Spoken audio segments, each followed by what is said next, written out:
પંચમહાલ જિલ્લાના હાલોલ તાલુકાના અભેટવા ગામ નજીક રાષ્ટ્રીય પક્ષી મોરનું અજાણ્યા વાહનથી અકસ્માત થતા હાલોલના સરકારી એનિમલ હોસ્પિટલમાં સારવાર માટે લઈ જવાયો હતો.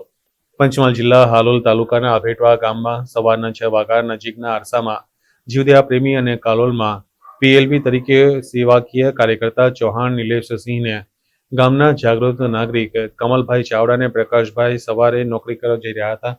આ દરમિયાન 3-4 ગાડીવાળા ઊભા હતા તો તેમને જોઈને શું થયું તે જોવા જતા રાષ્ટ્રીય પક્ષી મોરને વાગેલી હાલતમાં જોતા જાણવા મળ્યું હતું કે કોઈ અજાણ્યા વાહનની ટક્કરે રાષ્ટ્રીય પક્ષી મોરનો અકસ્માત થયો છે.